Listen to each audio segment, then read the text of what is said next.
गीत गाने दो मुझे कविता में। कवि ऐसे समय की ओर इशारा करता है कि इसमें अब जीना आसान नहीं रह गया, क्योंकि संघर्ष करते करते होश वालों के भी होश खो गए हैं। इस कविता में कवि निराला ने संसार की विषम परिस्थितियों की ओर संकेत किया है।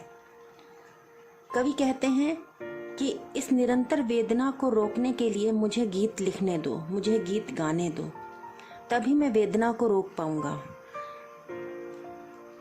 मैं गीत में निमग्न होकर कुछ समय के लिए अपने दुखों को भूल जाना चाहता हूँ।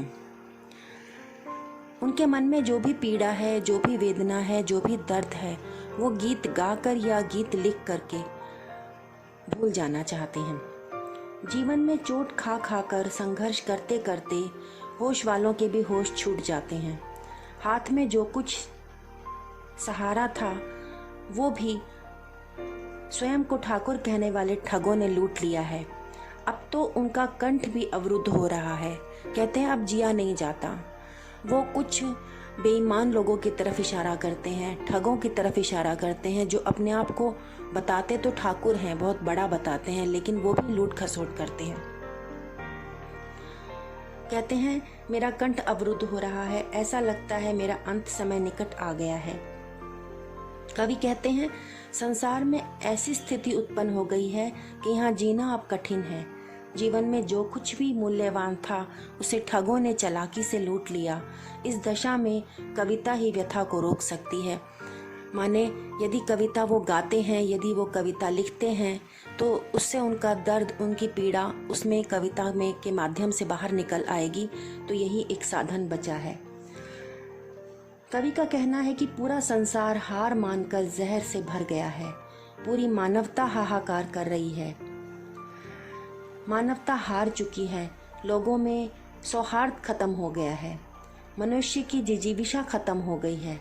सारा संसार विषमता के विष से भर चुका है। लगता है पृथ्वी की लौ बुझ गई है। पृथ्वी की लौ बुझने का मतलब लिया है इंसानियत खत्म होना, मानवता खत्म होना, जो पृथ्वी में लौ के समान है। अब इसे पुनः जगाने की आवश्यकता है। कवि इसी बुझी लौ को जगाने की बात करते हैं।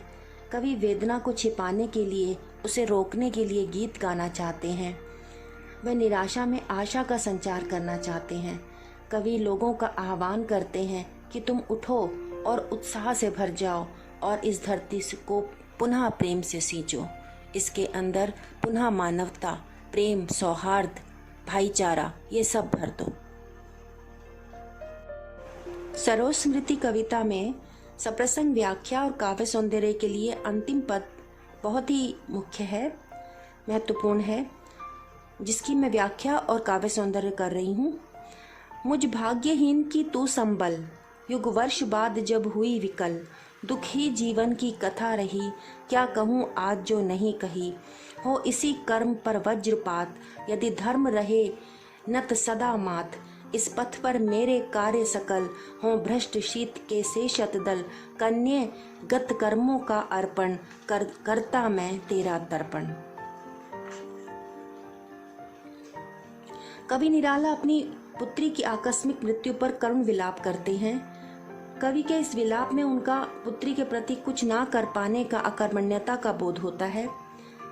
इस कविता के माध्यम से कवि ने अपना जीवन संघर्ष भी प्रकट किया है। कवि कहते हैं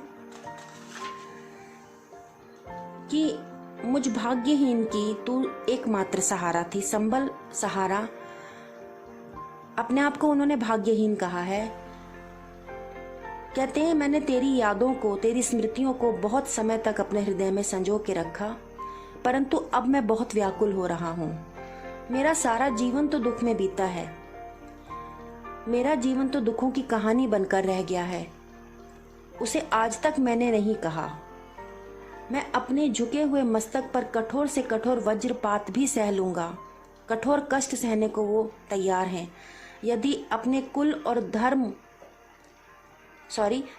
कर्तव्य और धर्म का पालन करते हुए, कहते हैं यदि मेरे सत्कार्य, धर्म का पालन करते हुए जितने भी उनके सत्कर्म हैं, यदि वो कमल के दल की भांति नष्ट हो जाएं, कहते हैं मुझे उसकी भी कोई चिंता नहीं है।